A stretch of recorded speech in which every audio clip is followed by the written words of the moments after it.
And welcome everyone to another exciting episode of The Energy That Surrounds Us. I'm your host, Michael, and I want to thank you all for joining me this evening. And I have no idea why I'm starting the show this way, but I'm just going to run with it.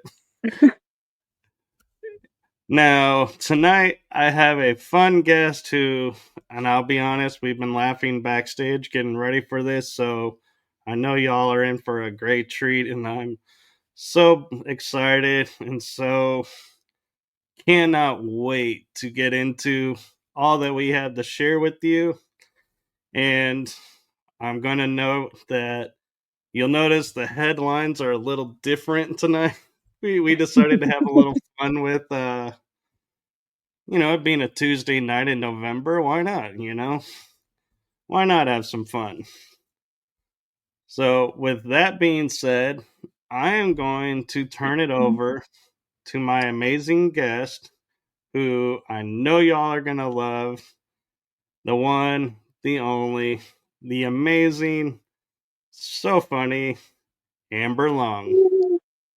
Hi, I'm Amber. I'm with Illuminate the Beyond, um, and I'm a paranormal investigator.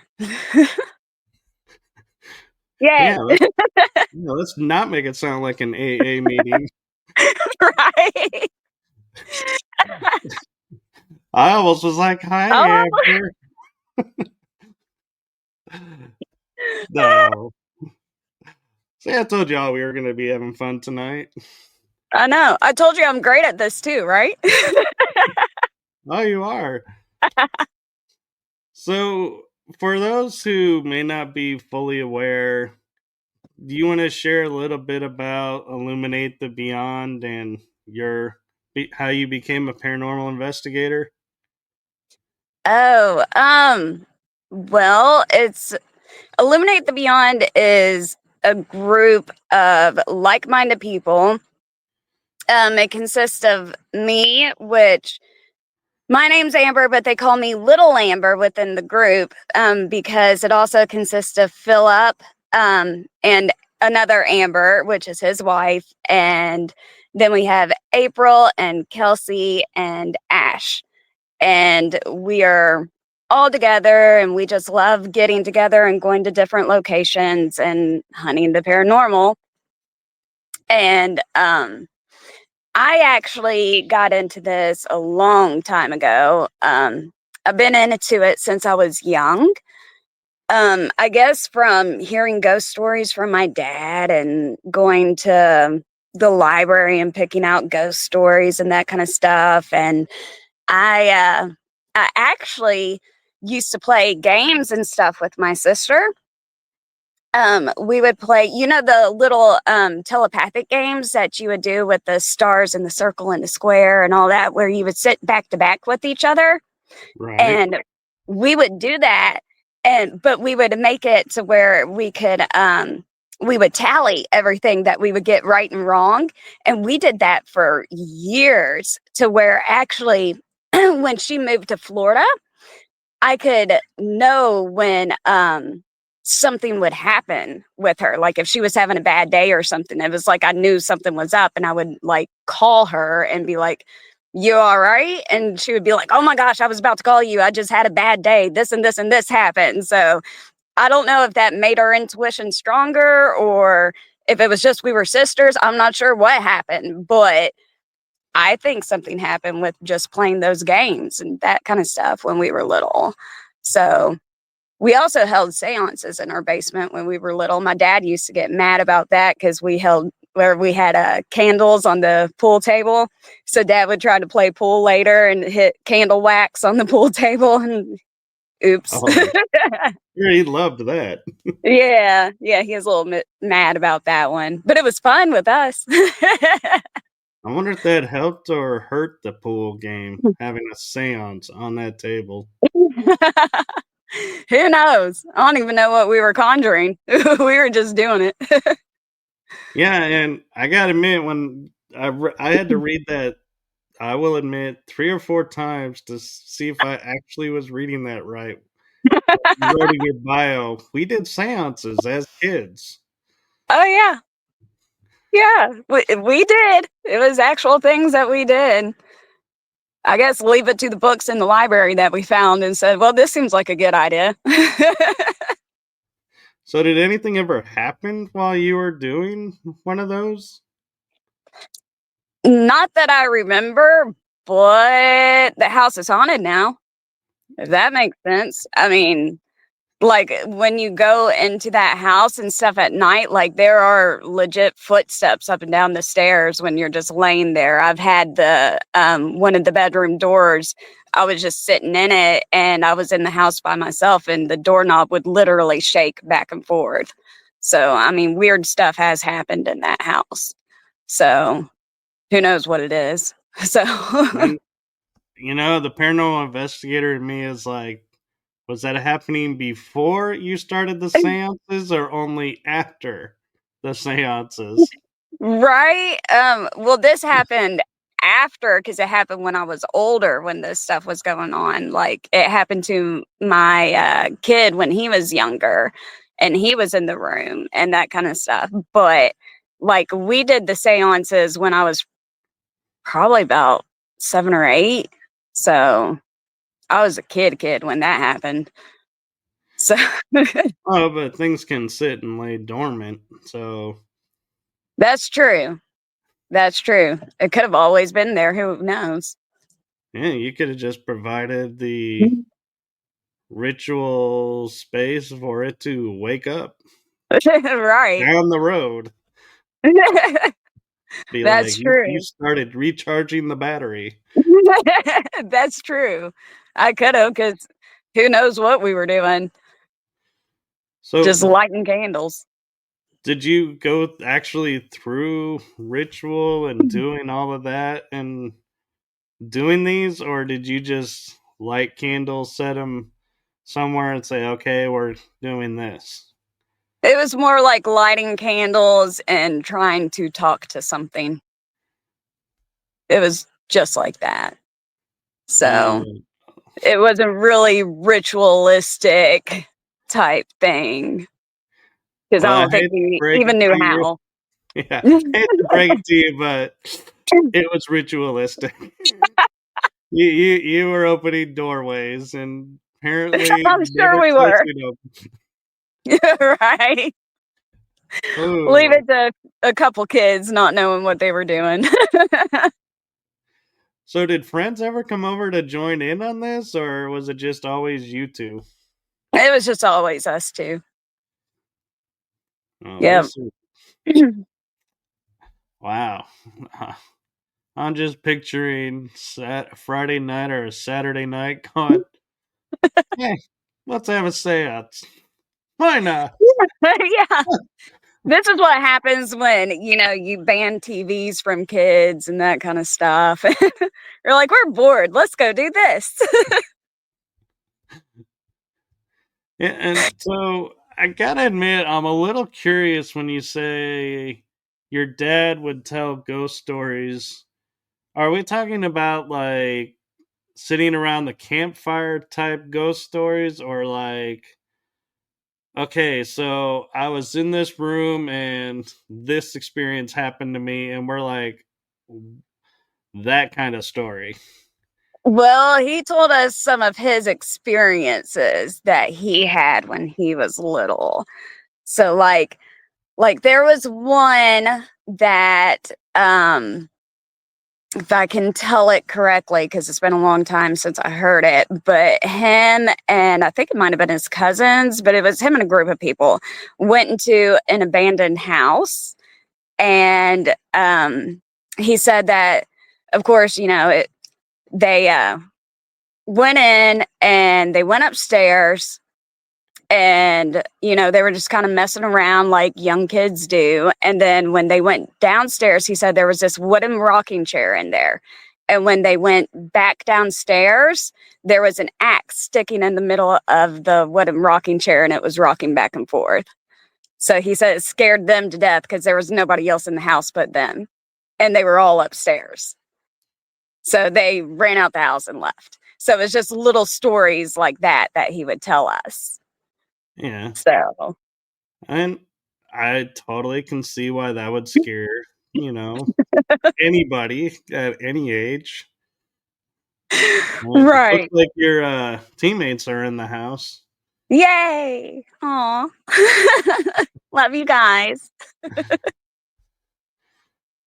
So yeah, I'm picturing now how I would react to seeing a chair and coming back to that chair and there's an axe in it. Right. The fact it's moving is mute at this point. The axe is the focus point. It's like there's an axe that came out of nowhere. Right. Man, So, yeah, so it scared all of them and they went running out the house. I don't blame them. So, um, I'm sure it scared you too when you were hearing it. well, yeah. But then, of course, I guess it piqued an interest because then we were like, ooh, let's go do the same stuff. Yeah, maybe he was training you. I mean, maybe he was wanting to make you like a Winchester. Yeah, maybe. Maybe. But then he stayed away from that kind of stuff for a while, but I actually just this year he went on a ghost trip with us. So, I got him back into it. Ooh, what was that like? That was actually really fun. It was really interesting to bring my dad with me on a trip and let him see what all we actually do on it, and to get him to sleep on the floor in the middle of a abandoned school and that kind of stuff at 70 years old and everything. But he was really interested in what we were doing. Like, where, us girls are like, we're pretty sensitive and kind of pick up on some of the energy and stuff that's around us. Like, he was sitting there going like, well, how do you know that? Like, how can you feel this type of thing? Why does it feel like you just kind of got hit in the face? Like, so he was like really interested with that. And then he was interested with the gadgets and everything that would just go off randomly, and how we would ask questions. And he was just pretty interested in all of it. So it was really fun to take him and show him. Well, that's cool. And so, what was he like? Feeling like was like the most impressive piece of equipment that he was like, man, I wish I had this in my day when we were doing it. Oh, I think he was really impressed with the I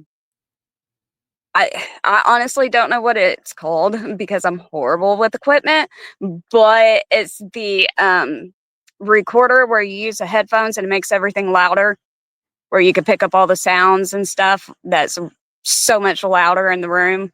You know what I'm talking about? I think it's like a Zoom or something like that.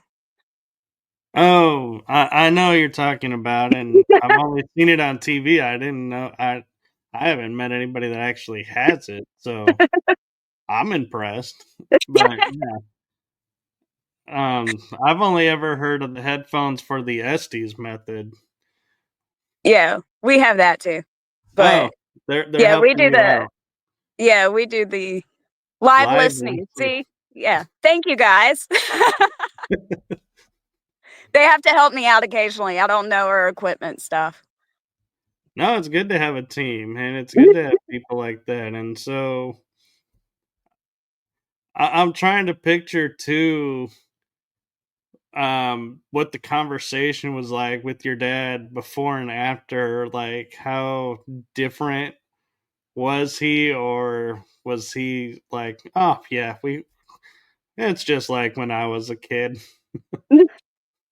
No, it was really different because, like, when he was a kid, he always like, he believed in it, but he kind of wrote it off a lot of times. Like, he actually lived on a farm as well that was haunted. This actually just popped into my head.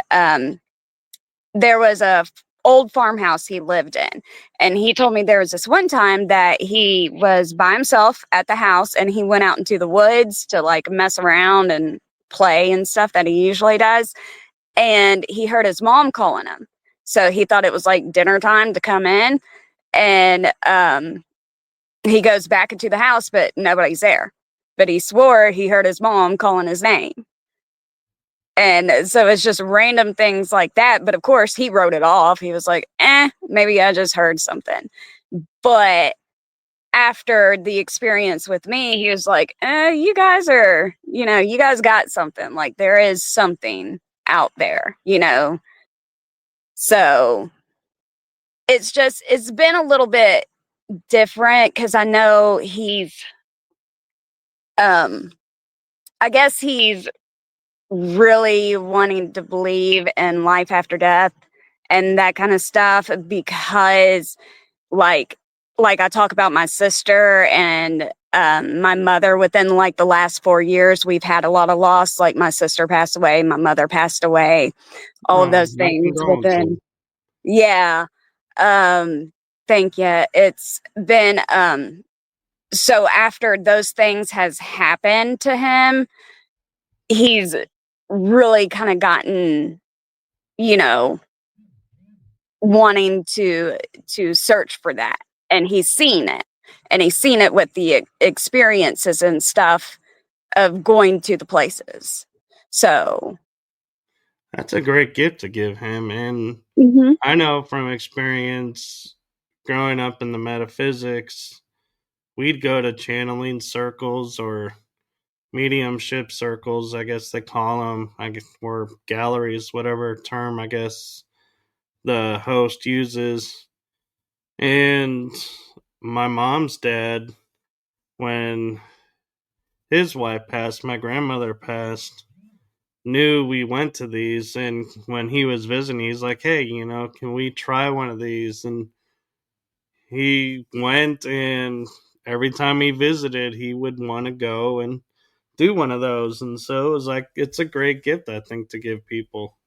Mhm. It really is.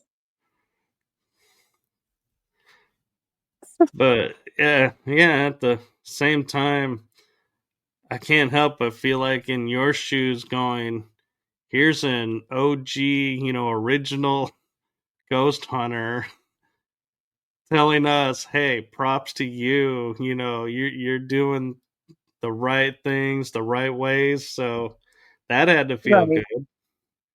Yeah. Yeah, it does.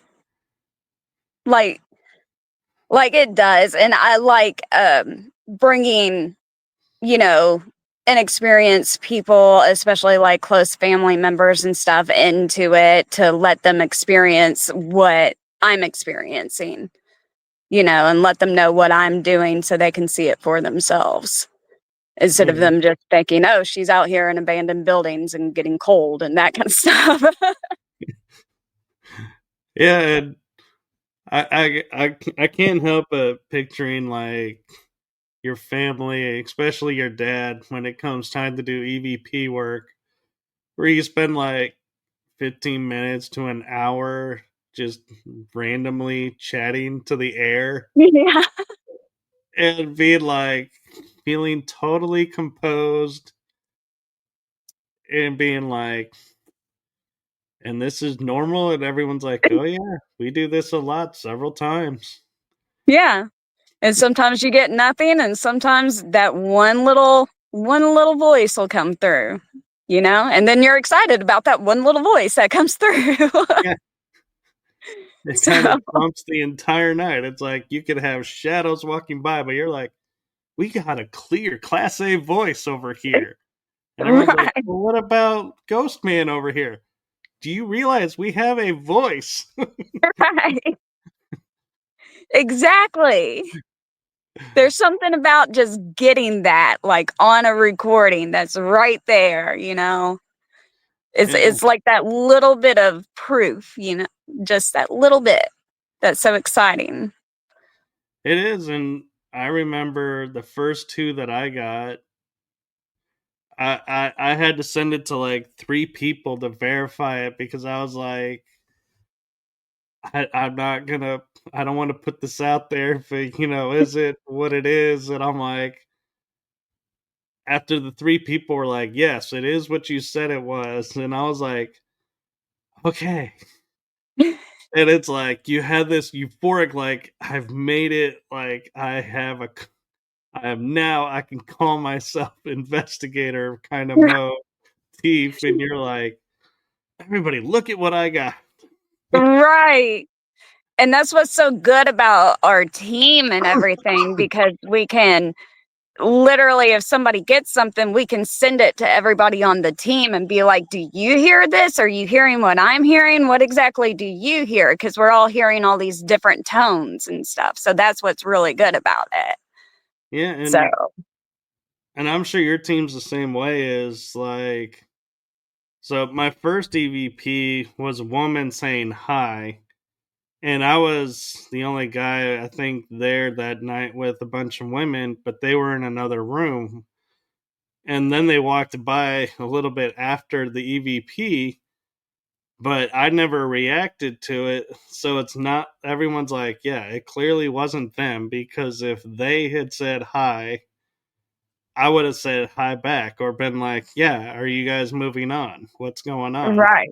But the voice goes hi, and I just keep panning the camera and keep going. So they were like, that's definitely EVP. And the night before, actually, I got an EVP of a guy saying pause it. And I was like, I'm sitting there telling everybody, oh my God, this was a Vietnam World War II base that was abandoned. And they know the term pause it. And somebody finally goes, they had the ability to do recordings and pausing during Vietnam. So you probably got one of those. And I was like, good point. Right. But it was still cool that it was a male voice and it wasn't my voice. And I was the only Right. male with two women. Yeah. Oh, that's awesome. And it was in the middle of a cadence. Like they were wanting us to pause the cadence that we were playing. That that's really cool. Yeah. So what's Oh, been like some of your really cool, like undeniable evidence in your opinion? Not everybody else's, just yours. um, oh gosh, I'm trying to think. Ooh, because there's so much that we could use. And I'm not sure if you could call it like undeniable evidence, but there's like some really cool stuff that's happened. Like we were at this one's just kind of cool. We were at Trans Allegheny, and I was actually under Estes method. And somehow I was with Phillip and Amber, and one of them just randomly started singing. And right after, I think it might have been Phillip, and right after he stopped singing, I started humming. And they were like, well, that's strange. So then they sang again. And after they stopped singing, I hummed again. And we did this like 3 different times. And then I took off the Estes and I'm like, all it's doing is humming, you know? And they were like, no, it was going with it. This is so cool. And I was like, oh, okay. That's weird. You know, so it's kind of weird things like that has happened. Um, Yeah. we did, let's see. I did get this one really cool picture. This was way beforehand. It was probably my first investigation, but it was me by myself. So I went to this like little cemetery that was known to be haunted. It's like 50 minutes from my house. And I was like, okay, I'm going to go do this because why not? It's fun. And I went to this graveyard by myself, and all I had was a cell phone. That's it. One cell phone. And I started snapping pictures. And I stood there maybe 20 minutes is about all I could take, because somehow the wind just started picking up. And this graveyard's like off the side of the road. There's no parking spots. There's nothing. And maybe 100 graves at tops. And I just started snapping pictures. The wind picked up, and then I started hearing snapping of like twigs. And I was like, okay, I guess I need to go because this is weird and I don't like being by myself. So I got in my car, and as soon as I got in my car, my cell phone died. Just died randomly. Full battery, everything just would not, like it shut off, would not turn back on. It actually did not turn back on until I was back at where I lived. It finally turned back on. Still full battery. So when I turned it back on, and I didn't charge it or anything, it was just full battery. It just wouldn't turn on. It was weird. And I started going through the pictures, and, I always take the 3 pictures in the same spot. Well, in this one picture, because I didn't get much of anything, but in this one picture, it looks like there was a little girl in it walking across the fence line that had on a brown skirt and a white blouse. And it was in a different area each time. So it looked like she was walking across the fence line. It was the weirdest thing I'd ever seen. And I tried to go back and was like, well, was it brown leaves or something in the trees? I'm not positive, but it was just absolutely strange. Was it the last batch of photos too? Yeah, toward the end. Yeah. Because I'm thinking the reason the phone died is they were like, okay, you got what you needed. You're done. Leave. It's not safe to be out here any longer.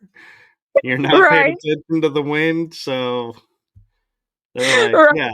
yeah. And then you're safe at home, and it's like, ding, back. It goes back to life. Right. I mean, it was just crazy. It was random. But it was a really cool experience. And that was really actually my first investigating experience. And of course I did it by myself, because why not? I'm guilty of it. Right. I categorize it as a scouting investigation. So I don't Right. get in trouble by other investigators for investigating on your own. Right. I'm like, oh, I Exactly. wasn't investigating, I was scouting. Right. Yeah, just getting a feel for it. Yeah, I'm like, how do we know if we want to go there? You got to test it out first. Right. Exactly. It was a cool little spot. So So I'm curious, when you talk about doing these road trips, are you the type of road trip where you're like, oh, there's a cemetery, pull over and check it out, and you're like, if I'm late, I'm late, or are you, okay, I got so many hours to get there, I'm going nonstop, only stop for gas if I have to, you Well, know? it depends on who I ride with, because usually I don't drive. So if I ride with Amber and Phillip, we're stopping by some cool antique stores and, picking out some really neat stuff like that. But I've rode with Ash before, and we randomly found some awesome, cool cemetery off the side of the road. And we stopped there and took some pictures at some random cemetery that we found at the top of the hill before. So I mean, either or. I think all of us are kind of that way. That's like, this looks pretty cool. We need to stop here. I guess if we just get the feel for it that we need to stop there, we'll stop there. No, that's So cool. And I just asked because I'm the type of, I'll pull over and check if I feel like, yeah, pull over, let's check it out. And even if you don't get anything, it's still really cool to walk through.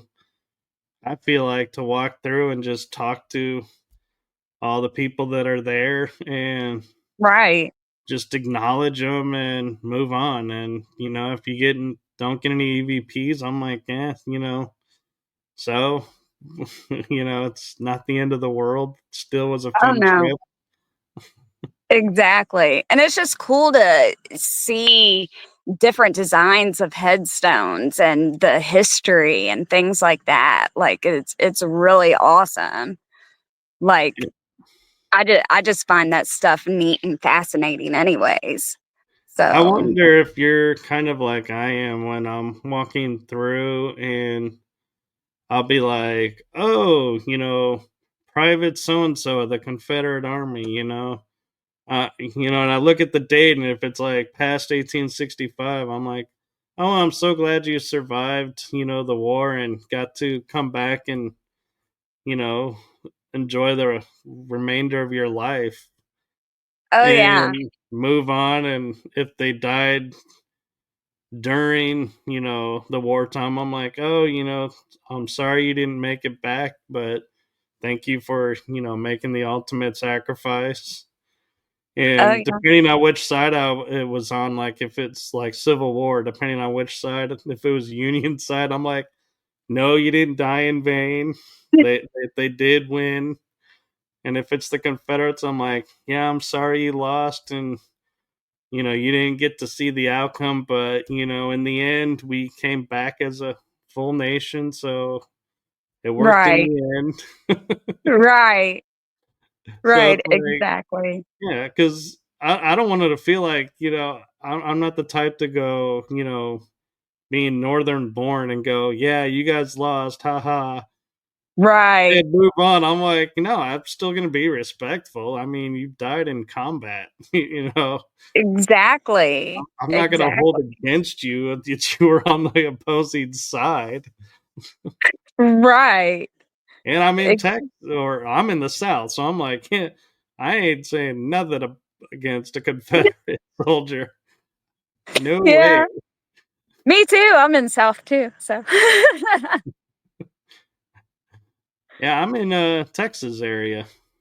okay. I'm in Kentucky, so Oh, okay. Is Kentucky still considered the South though? yeah, pretty much. We got a lot of rural areas.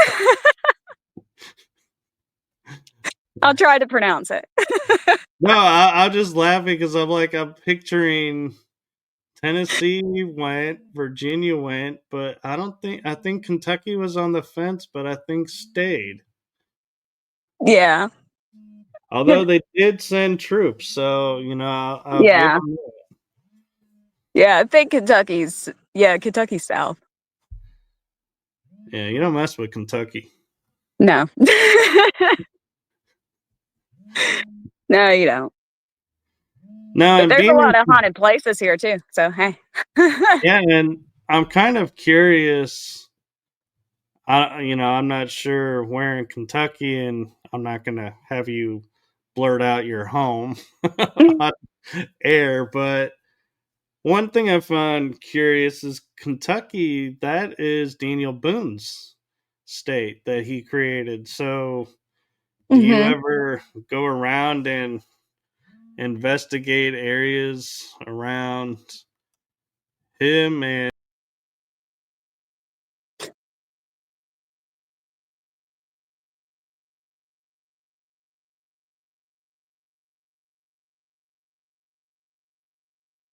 He left.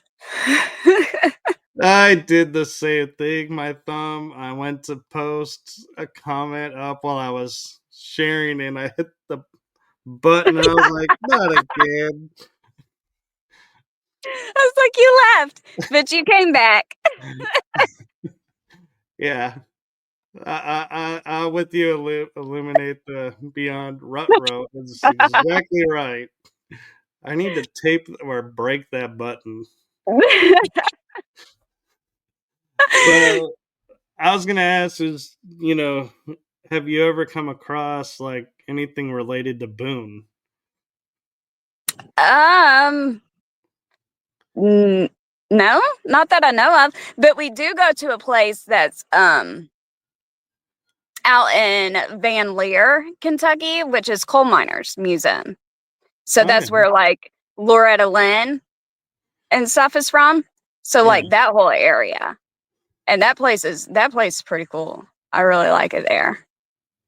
So, oh, Eastern Kentucky. Yeah. And so, yeah, so I'm trying to recompose myself after disappearing again. Hold on. God. That's why I And can't full hit buttons. transparency, I told her that happened on an episode. Little did I know I was foreshadowing it happening again, apparently. It's all right.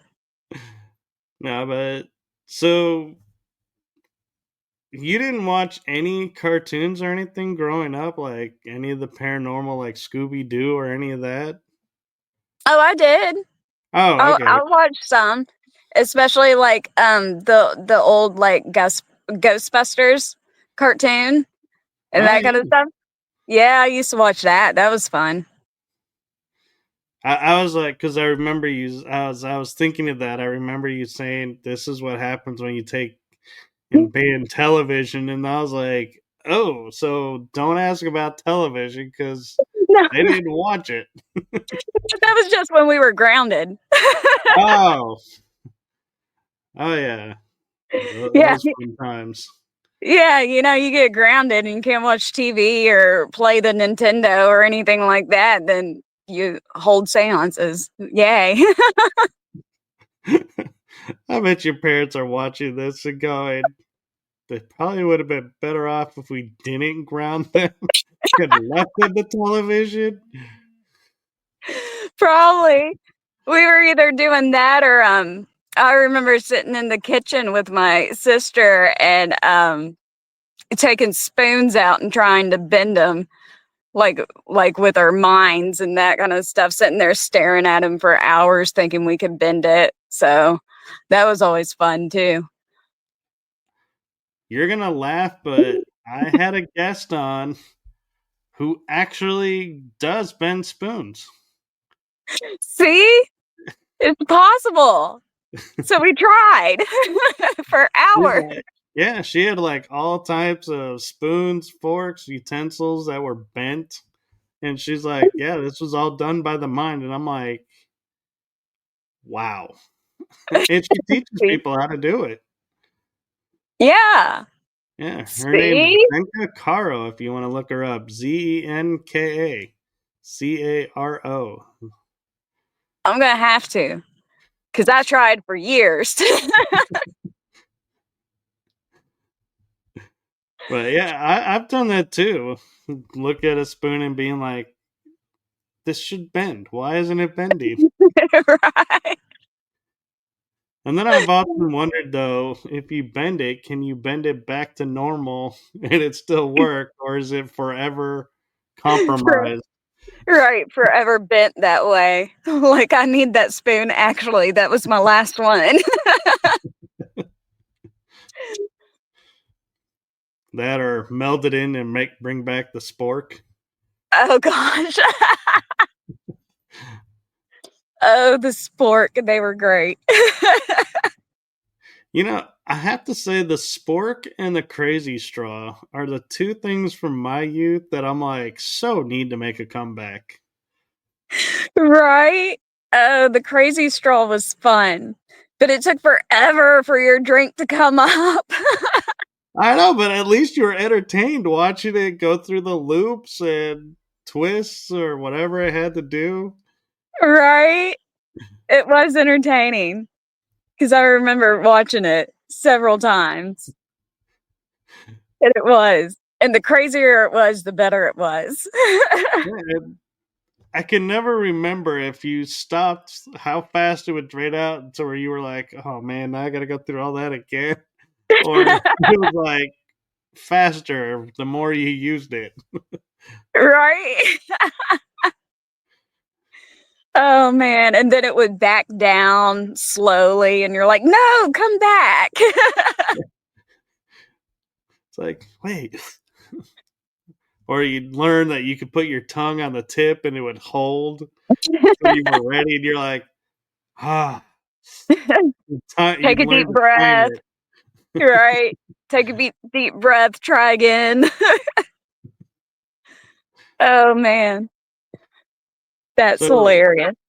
yeah, so what are some other things like from your childhood that you're like, man, I wish modern generations had this, because I feel like the new generation of kids and everything are so into the tech and all of that that they don't have the appreciation like we do for some of the old things. And like, you actually learned, little did we know, from what we were doing, we actually learned life lessons. Right. I can honestly say, just from looking at my kids in school, I wish they would bring back paperwork instead of doing everything on the computer constantly, because my kids' handwriting is atrocious. Are they even teaching handwriting anymore? No, they don't even teach cursive or anything like they used to.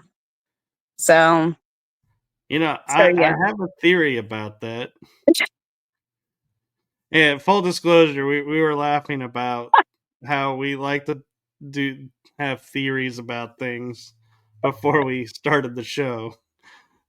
So, Yeah. but Your theory. so my theory is, when you look at the documents like Constitution, Declaration, all of those that are like frameworks that are like supposed to inspire us to learn and do more, Hmm. are in cursive in old They language. Yeah, are. we don't teach the old language, but you can surmise what the words mean through context. But if you can't read the cursive, you can't read the document. Right. Yeah, that's true. So yeah, get rid of the document. Can't read it no more. Could Well, be. yeah, I think that's where they're trying to head to, and I'm hoping that'll be put to a rest, because those are like a couple of documents that definitely don't need to be right. No, not at all.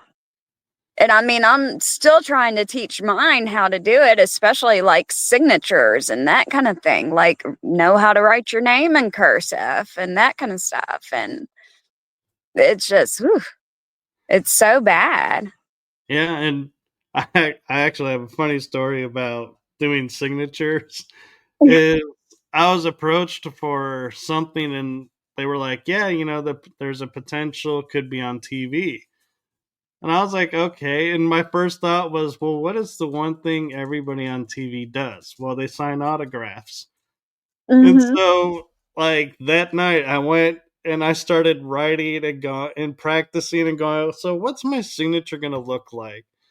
And I was like, and they were all bland. And then I was like, I went back and I looked at the cursive documents, like the founding fathers and everything, and I'm like, they have like these elaborate letters, and then there's like dots around or symbols. So I started putting symbols on the end, or started adding like loops and like writing through something, and I'm like, finally came up with like two, and I was like, these would be really cool autographs. And then it fell through, and I was like, you know what? I'm still gonna keep it and turn Yeah. it into my signature. Yeah. Might as well keep it. You never know, you know? But yeah, I I love mean, it. it's like being able to sign your name. There's like something empowering about that, and making it whatever you want. It reflects your artistic style, I think. It does. It does.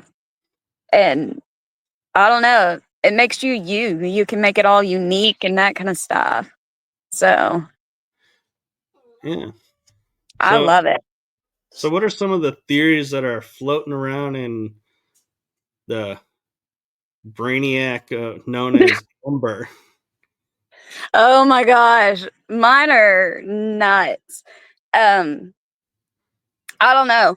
I got a major one right now that's probably all about I don't know. It's all about manifestation. That's probably my biggest one that I have right now. Ooh, Um, yeah, we can it go there. about manifestation. I'm metaphysics. You're metaphysics. That's our repertoire. Yeah. So that's Yeah. like how much of spirits possibly are manifested just through telling of stories or things like that. It's a possibility because the manifestation is telling something over and over and over and over again. So, is it a possibility that some of the spirits themselves are possibly manifested? You know, I can say yes, and I can take it a step further and say that when in metaphysics, so when you do a clearing like over a person or an issue, Hmm. and you do the clearing of it, the second you bring up that name, you invite it back in. So it Right, returns. So as you're telling the story over and over, you're bringing it back each time. So yeah, you're right, definitely manifesting it. right. So you see what I'm saying? It's like Yeah. you could do all sorts of stuff because if you take it as in um like if you take it into the real world, like with Hollywood, and you say that person's name over and over and over again in Hollywood, that's what keeps them famous. But if you don't say it, then they die out and they're no longer there. So it's kind of like if we like one of my biggest questions is how everybody's saying a lot of things are demonic and that kind of stuff. So if we ever stop saying things were demonic, would that become a mythology, or would they cease to exist if we just stop doing it? Are So those things manifested? yeah, It's just so weird questions. demonic, that's a touchy one because in my opinion, I've seen a lot of investigators go somewhere and they're like, "Oh, the energy is real heavy here, it's really thick. There must be something demonic here." And I'm like, "No, there's nothing demonic here. It's just a heavy, thick energy. Exactly. You're misidentifying Exactly. it." And so therefore, I think if you ever came across anything demonic, you would never even know it because you're calling everything demonic. Right. Thank you. Yeah. And So if you were a butthead in life, what makes you think that you weren't a butthead still, if you're still right. here, you know?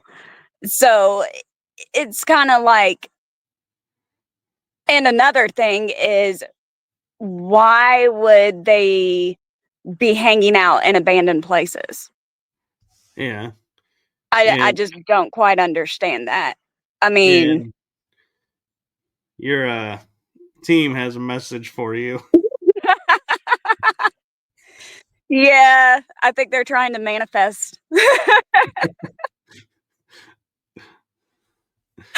No, but I, I like to sit people down and I go, okay, Well, this is my take on how to identify some stuff and why it gets misidentified. And I go, so you take a child who's in school and he doesn't understand, say, multiplication, struggles with it. All the Mhm. one kid that gets it looks over and is like, man, you must be stupid that you can't get this. Right. And he's like, "No, I'm not stupid."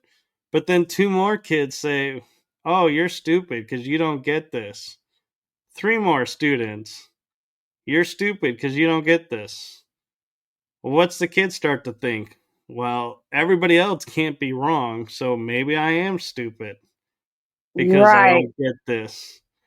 Now you take a spirit who, like you were saying, had a bad attitude in life, has a bad attitude in the afterlife, Yeah. and some investigative team comes in and goes, "Oh my god, there's a demon here." He's like, "Where?" Right. And then another team comes in and says and experiences him and is like, "Oh my god, there's a demon here." Right. And another team comes. Finally, that spirit's going to go, "You know what? As much of a dick as I am now, they want me to be demonic. I'll give them demonic." And they'll start acting like what you're asking for. Right. They pretty much manifested one because they told it over and over, that's what you are. Yeah. So I'm So, like, that's why I say be careful what you're identifying because, yeah, I mean, what makes you think what happens in the real world doesn't happen in the afterlife as well? exactly. Perfect. See, I told you I could help you out with your theories. For sure. Although Yeah, I that totally thought you were going somewhere else when you said manifest at first, honestly. I was like, oh, we're going to that manifest. Okay, hold on. you could do all sorts of things with manifestation theories. It could I be know. all sorts of things. I mean, manifestation theories can go from waking up in the morning and saying you're going to have a good day over and over again and, believe you're going to have a good day. Because honestly, like, it comes down to like a belief system. So, It does. And just like I subliminally tell every guest, it's going to be a fun episode. right. So Little they did get they it in know, their I'm head. programming them to have a fun episode. No, I There you don't go. manipulate my guests. Yes. And it works. I just do it for myself. I don't do it on others. I'm putting that disclaimer out there right now. It still works. I'll sit there and manifest it myself. Throw it through my head constantly. Yeah. So So, do you feel like, and this is one of those moments I was talking about. So transparency, disclosure. She'd mentioned this behind the stage, or not behind the stage, before we came on live. There is no stage, people. We're not at a rally.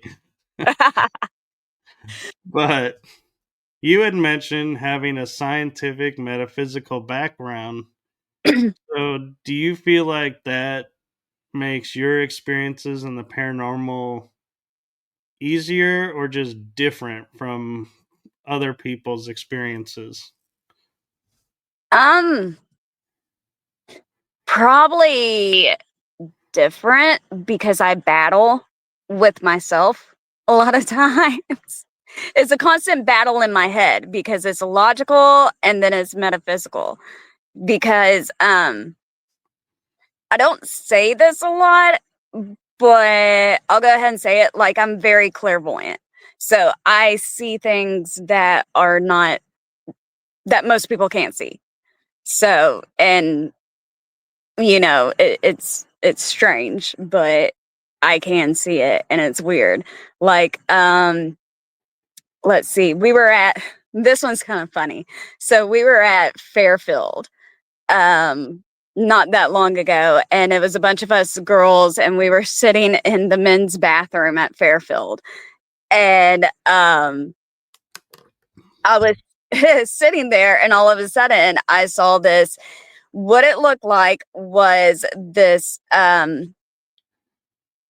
it looks almost like static, if I can describe it that way, like a static TV, but in the figure of a man, but I couldn't make out details or anything like that. It just looked like static TV in the figure of a man. And he was slowly coming into the bathroom, but the way he walked was so weird because his legs were together and then his feet were out. And I was like, that's the weirdest thing I've ever seen. And he was coming into the bathroom like that, and he'd stop, and then he'd come a little bit further, and he stopped, and that kind of thing. And then my friend was sitting right by the doorway, Amber was, and then he came in, and then he sat down right beside her, and he crossed his legs. And then they were doing a dowsing rod session and that kind of stuff. And she was like, well, can you point to where you were in the room? And I didn't say anything at the moment. And it pointed right to where he was sitting. And I'm like, oh, that's really weird. Okay, sure. And all of a sudden, he disappears and I don't see him anymore. Like, did not see him. I don't know where he went, anything like that. He just vanished. And then she was like, okay. And then she was like, I'm going to do this again. Can you point to where you were in the room? And all of a sudden it switched and it pointed right to the urinal. So I was like, that's why he was walking like that. Okay, I get it. Yeah, I was sitting there thinking, I think he was trying to go to the bathroom, but wasn't expecting a bunch of women sitting in the Yeah, bathroom. that's pretty much what happened. So then it kind of started making me thinking, like, where are we on two different like timelines? Like, is he seeing the bathroom the way that it would normally be a bathroom, but he sees a bunch of girls in it, which is weird. And we're seeing it as like an abandoned building with nobody there. So it makes you start thinking about like the time layers. Are they overlapping? Who knows? But it's kind of Well, strange. I would say based on the fact that he sat down with you would not make it the residual, but more intellectual because Right. residual, he wouldn't care you're there. He would just walk on by, do his thing, disappear. But Right. the fact he sat down and was like, "What's going on here? Sorry, I really gotta go." Got off the plane. It's like, yeah, that's some intellect there. Right. And what was funny was one of our teammates was actually standing right by the urinal. And when that happened, she was like, oh, and she got up and left. And I was like, yeah, I think that's where that guy went. So it was just a And funny little experience. it's one of those moments we don't think about, but I often will catch myself and being like, the bathroom is the last place I ever want to be taking my last breath. I'm like, I will Right. pull myself out of that room using against all odds just so I can be like, I died outside the bathroom, not in the bathroom.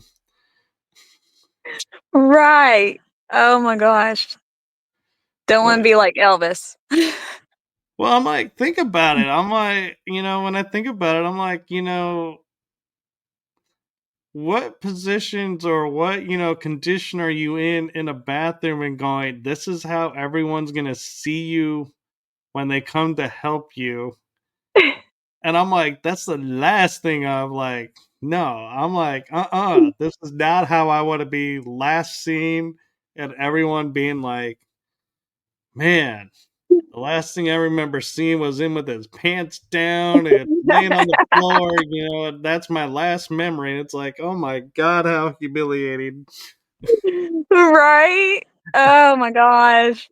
Exactly. Try to get yourself out of there first. Yeah, Oh gosh. you can kill me in a closet. You can kill me in any room but the bathroom. Hey, I'm doing the podcast in a closet, so we're good. Oh gosh. Yeah, That's so funny. But the thing is, you volunteered to go into the closet. So the question is, are you going to volunteer to come out of the closet? Oh gosh. It's quiet in here. It's like my Mm. only peaceful spot. That's actually kind of scary because you would think the peaceful spot would be the bathtub and the bathroom because nobody is supposed to come in there while you're in there.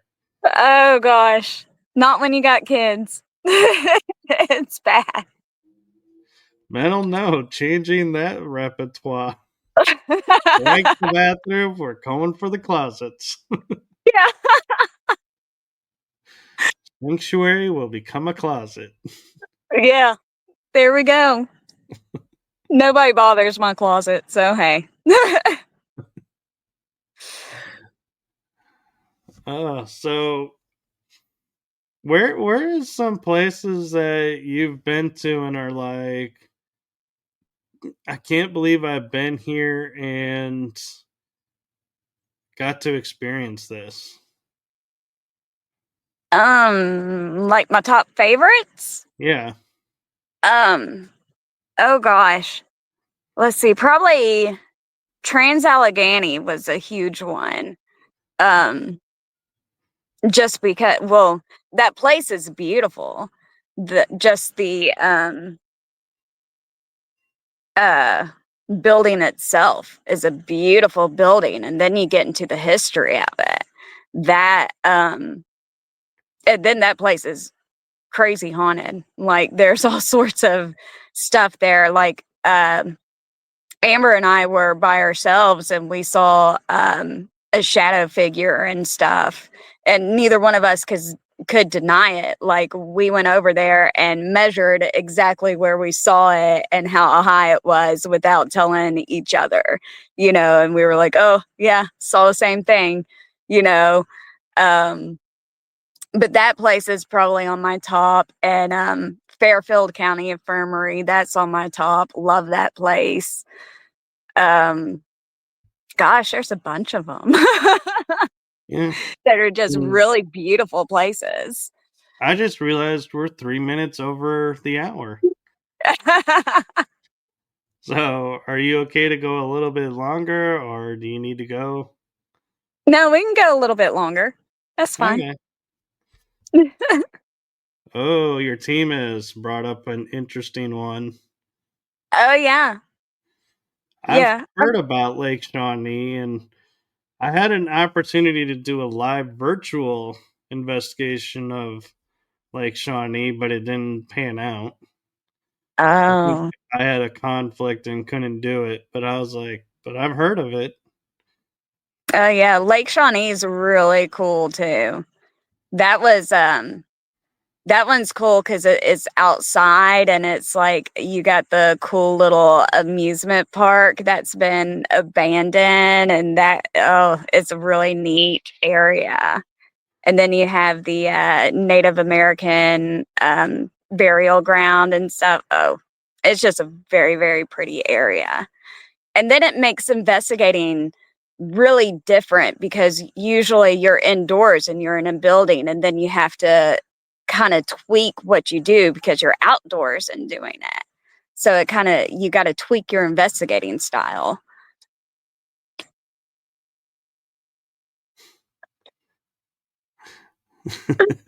Oh, see, there's Amber. So what's her nickname? Just Amber? It's just Amber with her. She's Amber, I'm just little Amber. Happen to be very tiny, so I'm only like 5 foot tall Really? compared to everybody else. Yeah, I'm very, very tiny. Wow. So yeah. She says we got tall and small. Yeah, exactly. Yeah. So I'm kind of curious with Lake Shawnee, like you were mentioning the amusement park aspect. I've seen it in a lot of horror movies and like paranormal shows. Mhm. Is the way they depict it like so super creepy and everything really how it is, or do they like do some effects to it to make it more so than it really is? Um, well, my personal opinion, I don't find much creepy. I find it, I guess, more beautiful than creepy. But it looks, I guess to some people it could be creepy because it is where it's got all the vines and stuff that come up and surround it, and it's rusted and old and everything. And like the swings and stuff do have like stuffed animals and all these little objects that come off of it. So I guess to some people, yeah, it could look creepy when you go over there and look at it. But to me, I'm like, this is like beautiful in its own way. Like it looks like art to me. No, no, I get that. I'm just like I'm stuck focused on stuffed animals on swings and being like, that is super creepy because with all the storms and wind that's gone through, those things are still there. Yeah, well, they switch Yeah. them out. Oh, I'm sitting here Yeah. thinking they're in the same location and never move, and I'm like, oh my god, that would creep the hell out of me. I'd be Yeah, like, I nope, believe I'm they out. do. Yeah, I believe they do switch mount and that kind of stuff. And people will leave stuffed animals and everything there uh with some of the stories. Yeah. Amber says it wasn't really creepy in my opinion. The earth is trying to reclaim what was left, though. The burial ground side, to me, was much more a vibe. And Yeah. yeah, and I'm wondering, you know, do you think, and Amber, you can answer this too, do you feel that the burial grounds of like the indigenous people are more active when people build on it and ignore that they're there, or build next to it and say, hey, we have burial grounds here, so tread lightly? Hmm. Or do you notice a difference at all?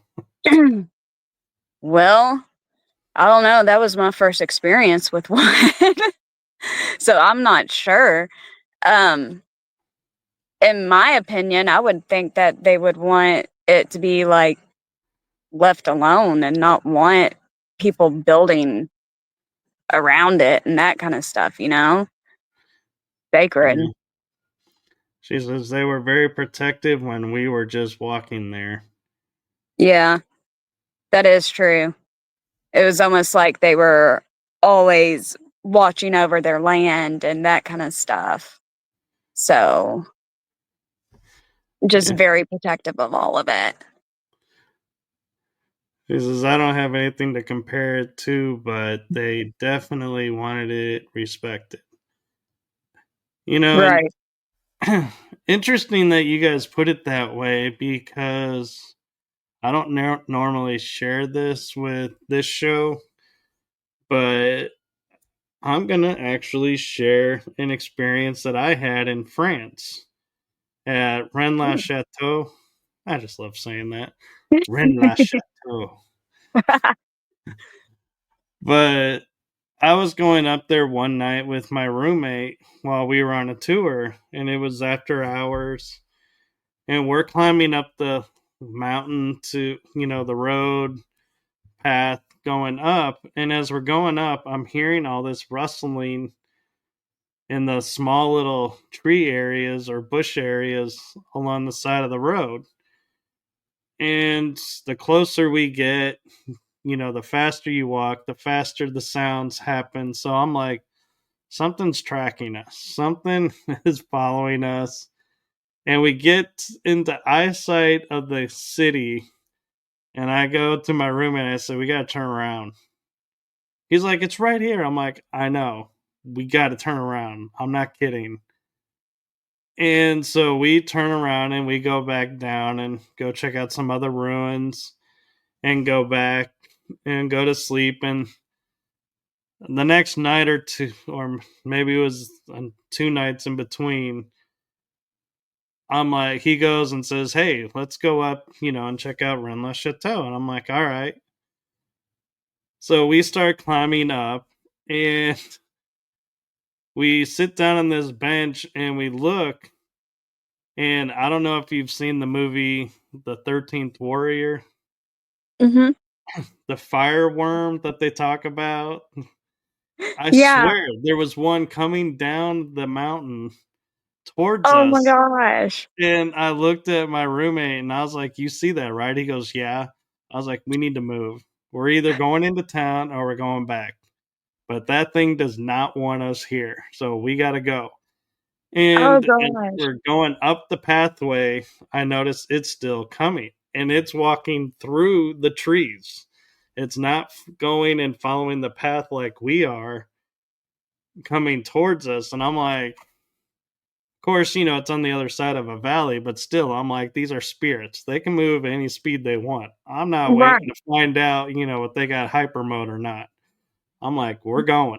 Oh, jeez. So we get to the city gate um, entrance area, and I noticed there was no wrestling this time.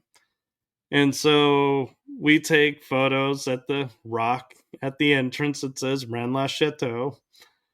And we're quietly walking through town because it's like midnight, being respectful of the people that live there and not Right. making noise. And behind every mountain is super well lit. And it's like, hearing like you guys talking about they're protecting the land. I feel like that's what Mhm. they were doing the first time we tried to get in the city was going, wait a minute, why are you guys here after hours? You shouldn't be here after hours. Oh And gosh. it's being like, you need to turn back, go home. You shouldn't be here. And the second R time, they're like, yeah, you guys are okay. You guys listen to us. We'll let you through. right. Oh, that's crazy. But awesome. Yeah. And that was just the beginning of that experience. But Amber says a spirit actually walked us off the burial ground. Nothing electronic on me. Phone on airplane mode. Only power lines were quite a ways away, but nothing else around, and I tracked it with an EMF reader. Right next to Yep. me or slightly behind the whole way. Yep, I would say you were escorted. Yep. I was with her. I was right beside her. I watched her do that. That was actually a really neat experience to see that happen. So it was like, okay, let's escort you off. Yeah. But that was really cool to have happen. There was actually once we got back into the park area, it was me and Amber too. We were standing there and I saw this like little black shadow run between us, and right as it ran between us, the EMF meter went off as well. I think I think she might have saw the shadow too. I'm not positive. She could tell us. But Mm. yeah, it was amazing because it just hit real high and spiked between us and then ended. So I was like, that was, did you see it? Yeah. Yeah. Oh Yeah. my That gosh, was, that's funny. yeah, it was just really strange that it went like that, but it was awesome. It was a cool experience. And then when you have somebody with you that had like sees the same thing, it was like, ah, yes. Did you feel him go by?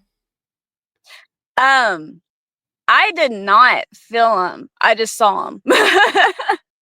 So Oh, she yeah. says, I thought it was my imagination, and you were like, nope, it was there. Yeah. So Energy, but not wind. Yeah. So there's a reason I was asking that, Amber. Both of yeah. you actually is I was on an investigation of a bridge about 45 minutes up the road from where I live. And I was in the parking lot. And so I'm standing in the middle. This way it was a lady. This way was a guy and we all were just chatting. Well, somebody on the bridge fired a gun into the air just to try and instigate all of a Right. suddenly we saw a shadow figure run right at us and rush us right through us, and we felt them go right by, and we looked at each other, we're like, you felt and saw that, right? And we're like, yeah. And that was Oh my like god. 3 or 4 years ago, and every time I see the guy that I was on that investigation with, will Yeah. people will be like, "Oh, so you know this guy?" He's like, "Oh, we had a shadow bum rush us." That's like our favorite story to share. To be like, "Yeah, we know each other. We've experienced a shadow rush us." Right. See, Amber, she actually feels things like all the time and that kind of stuff. She gets touched a lot and can feel it all a lot. Yeah. Right. We unfortunately me, I have neuropathy so bad that I can't tell if I'm getting touched or if I'm just tingling because that's my neuropathy. So I'm like, I can't tell the difference. I have walked through cobwebs before that isn't there. So those kind of things I could tell the difference with. It's like, oh, yep, that's energy. That's my cobwebs. Yeah. So, So but yeah. what's this about getting chased at Tala? Yeah, that's Trans Allegheny. So Oh, okay. this one's really funny. So me and Amber wandered off by ourselves because Phillip left us. So we were like, okay, Wait, let's wait. go off by ourselves. You say you wandered off, and then you say Philip left you. So who left who here? So I think Phillip just left us and we were said, okay, and then we wandered. So Okay. I think I just that's how want it to make. happened. So Oh, yeah. I think Philip has said y'all left me. I still like to say he took off and we couldn't find him, so we wandered around. All right. So we've But established now y'all split. right. So we Amber like opened up this door to a hallway and she said, "Nope." And I said, "That means yes." So we yeah, like so we decided so I pretty much said, "Let's go down the hallway." And she goes, "Fine, but I got a bad feeling." And I go, "Exactly. So that's why we're going to go down this hallway because she picks up on energy so much." And I'm kind of more, I'll see something instead of picking up on it. So we start walking down this hallway, and it's this like really dark hallway. When we're walking down, we get to the end, and she goes, "We should turn around." I said, "I think you're right. We should." So we ended up turning around, and you could start hearing footsteps behind us, and you could feel it. And we're like walking, and she was like, "I think it's following us." I was like, "You're right. Don't turn around," that kind of thing. So we ended up pretty much being chased out of this hallway by something that was right behind us the entire time. And it chased us all the way up until we met up with the other people that were in our group with us. It did not leave us alone. And I think we ended up getting turned around, if I'm not positive. I think we thought that we were up on the third floor, but we ended up on the top floor. Like we got turned around in that place because we got chased. But it was crazy, crazy because I mean, literally, yeah, it didn't want us there. Or maybe it did, and we just didn't want to be there. One of the two. But yeah, I mean, I don't know about her, but I could literally hear it breathing behind us. Yeah, floor higher than we thought. And my takeaway from this is if I ever feel like I'm in a horror movie situation and I'm with you two, when you say let's go this way, I'm going the other way. Yeah. Yeah, she's real good at knowing not to go down that way, but I'm usually the one that goes, "Let's go. I feel like it'll be an adventure." And it's usually that's what ends up happening. So, oops. Rule one: don't leave Philip. Yeah. And that's the other thing. Whenever like Philip ends up leaving, more stuff happens. I don't know why, but more stuff ends up happening when Philip leaves. So, Well, there is some talk about how some people may be overprotective of, energy wise, or just something about their energy that they can't use or interact with, and so they're considered spirit downers, to where the spirits are like, we can't interact with you, we're out. And right. when they leave, they're like, oh good, we can play with these people, let's go back. Right. Now it's so funny with Philip because he's a protector, but whenever we do like spirit box sessions or Estes or something, they always holler for him. So I don't know why. Who knows what goes on in the spirit world, except for the Right. avatar. We all need an avatar. Amber says there was just a horrible wave of energy that felt like it was on my heels the whole way out of that area. Oh yeah. Yep. And yet little Amber wants to go in and go towards that wave. It's part of investigating. I like to investigate it all. Actually, that's true. I can't argue that point.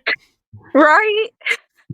I mean, she felt energy, so I was like, let's go do it. So Yeah. unfortunately, it wasn't very friendly. Technically, that's what we are there for. Right. I mean, that was like when me and my son, we were up at Fairfield and we were just sitting there kind of running the spirit box and that kind of stuff. And all of a sudden, there was this huge bang that happened out in the other room. And we kind of looked at each other and I was like, well, let's go, you know? And he was like, okay. And we had walkie talkies at the time, and I had left mine in that room. He had his on him. And so we got up, and when we left, we had a little cat ball there. And we were already far away from this cat ball, and the cat ball went off. And I was like, oh, well, that's kind of strange. But we still left because I wanted to figure out what that loud noise was. So I started like looking around. I'm like, okay, did one of these wood planks fall over? Did something fall over in this little attic area? Nothing. Could not find a source of this bang anywhere. But while we were out there searching, all of a sudden, my son's walkie-talkie went off. Like it just went off and started doing this static thing. Now, whether it picked up something from another channel or whatever, I don't know. But my walkie-talkie was sitting in the other room and it didn't go off. It didn't do anything strange. So it was just like a series of weird coincidences or paranormal. So, Well, of course, I ran toward the bang too. So, actually, I would run towards the bang myself, so I'm with right. you on that one. Yeah, you got to figure it out. I run towards voices and bangs, but energies that feel dark, no. Yeah, I run toward it all apparently. So, I'm going to figure it all out. So Derek has mentioned he filmed a deer the other night right by his house, and an orb was above the deer. That's cool. That is cool. Huh. Gotta make sure it's not a live person. On the radio? Yeah. Yeah. Well, even the one that did the bang. Oh, yeah, that too.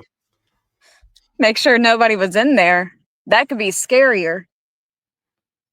Oh, I know because I was on an investigation and we were in a common area of a cell of 3 cells Mhm. where they had the facilities, and we're all standing there and we're talking and asking questions, and this loud bang just goes off. And we could not for the life of us figure out what caused the bang. It's like everything we banged on in the area we were in wasn't exact. We could get close, but not exact. And Right. so it was like, that was weird. Right. Jeez. But I love when those happen because it's like, especially when you get it caught on equipment, because then you're like, yeah, somebody proved this wrong. Right. Exactly. But yeah, unfortunately, I didn't get that loud bang caught on anything. We were just sitting up there in the dark, basically, just kind of letting him experience that. So You yeah, know, sometimes it's fun. yeah, we don't catch everything. Yeah, that's true. Sometimes it's because I was just kind of teaching. It was more of a teaching moment for him. Yeah. Derek says if you want to see a photo, it's on his channel under community post. Okay. Awesome.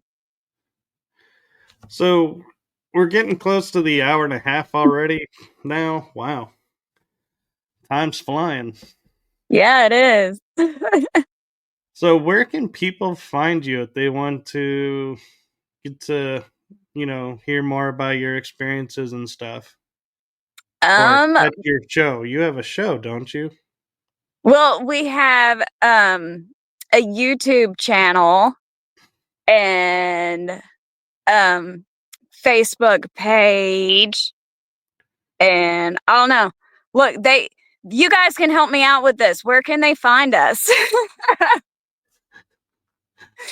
Help me out, guys. I like Amber's description skills. Yeah, we got a bang bang, bang bang, bang. One time on camera. It was louder in person, but awesome. I think it's on our YouTube and TikTok. Yeah. Her description is amazing. Oh, Derek, if I had a moderator, I'd be having to teach them what to do. So it's easier if I just do it right now. But yeah. Amber says we have a link tree with all our socials. Well, There we Amber, go. hook the fella up and I'll put it in the description and everybody can find it then. Send it to Amber. Amber will send it to me, or Amber, tell her what my Facebook page is and send me a friend request, and then you can send it to me. Yeah, there we go. Don't you love how complicated social media You're is now? right. And I'm horrible at technology, so Hey, you at least stayed in the show. Look at me. I left my old show. right. So, which one of us is really less technically advanced here? Hey, I left in the beginning, so Yeah, but we hadn't actually gone live yet. right. That was when I learned not to touch any more buttons. So Yeah, that's when you learn the button that has an X that's red that says leave studio is not the button to push to start. right. Oops.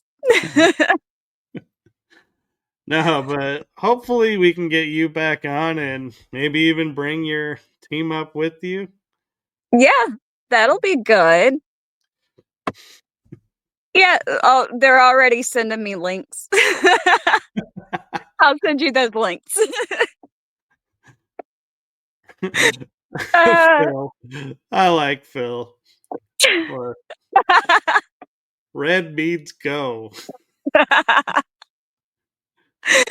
yeah, You my know, team's awesome. there there is a world according to sliders where red does mean go and green means stop. Yeah, there we So go. maybe that's the timeline that Amber came from. Probably. I would assume everything's backwards in my world, so hey. No, it's been a real joy having you on. And if you oh, he says I saw that in Doctor Strange. And Amber says, like, when Amber says no and little Amber means go, why do I feel like this is starting to turn into like Dr. Seuss and everything is gonna start rhyming now? That's usually how it works. No. Uh, Actually, if you guys put the link tree in the link, I can copy and paste it and put it on the screen for everyone, and so they can have it if you guys so feel inclined. yeah. But with that being said, up. Good night, Derek. Oh, Amber says it's in comments. Okay. All right. I'll take your word for it because I'm not seeing it. So I'll take your word that it's there. And curious why I'm not seeing it, but that's cool. No worries as long as it's there. But I, I'm so curious where this is going to go. But I like to ask my guests at the end from their life experience, no matter what topic you want to pull from, doesn't have to be something we talked about. Your life experience, whatever that could be, is they probably are. What is a golden nugget you would like to leave the audience with? Oh gosh. Um oh, this is hard. That's why I said you could pull from anything. It doesn't have to be paranormal. It doesn't have to be investigation wise. Anything. Phillip says everything is a demon. Or not everything is a demon. Sorry. Little dyslexia there. That's actually what was going through my head, but dang Phillip. Um I don't know. I mean, that's one of them. Um but Let's see if I Amber beats guess you to it. I guess with the way that everything is going with the world today, just if everybody could act more out of love and kindness because you don't know what anybody's going through, then hey, that could be good. Yeah, I agree. I like that. Sorry, I was laughing because Amber goes, llamas keep demons away.